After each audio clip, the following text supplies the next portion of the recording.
kaday, so maghimo mi karon ni nanay og banana fried or unsa ba na banana chips ba na diha.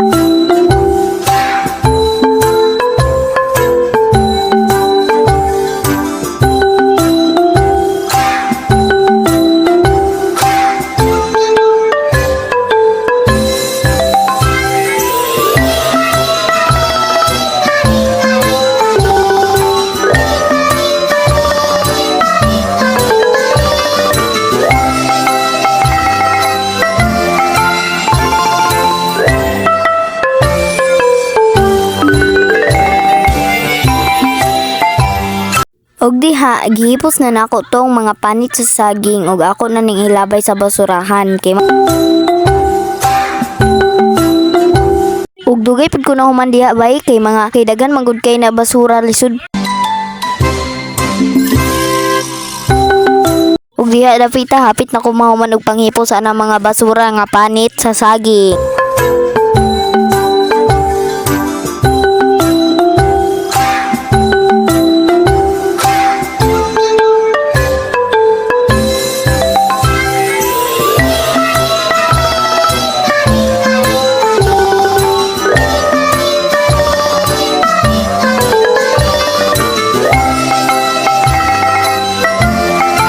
Ilabay na nila ko sa basurahan list.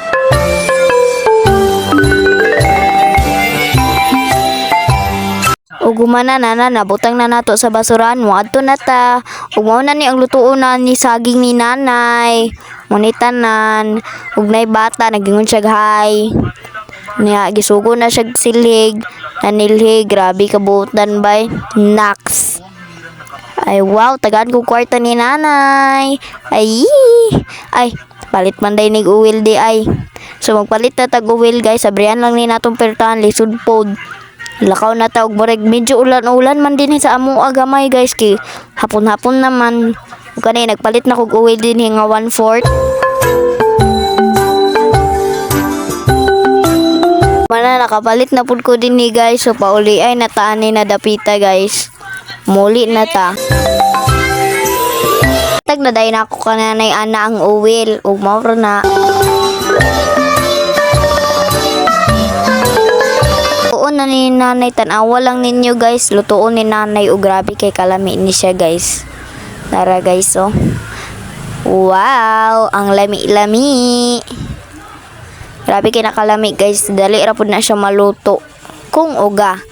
Pero basta guys, mo nang recipe ni nanay na o giluto kamulo pa na siyang luto ana guys, pero dagan man kayo di dugay jud may magluto ana guys kay dagan man kayo lisod pod.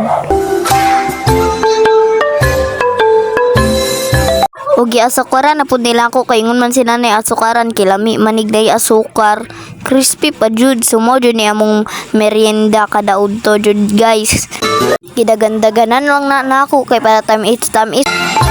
Ay wow, kalamitan awo. Og dinhi nagkaon na pud ko og banana chips ug lami kay siya crispy ug laghan kay asukar. Mo ni siya si nanay, si Jacob. Ug mo ni nagkaon na ko ani, grabe kalami, crispy kayo. Bye guys.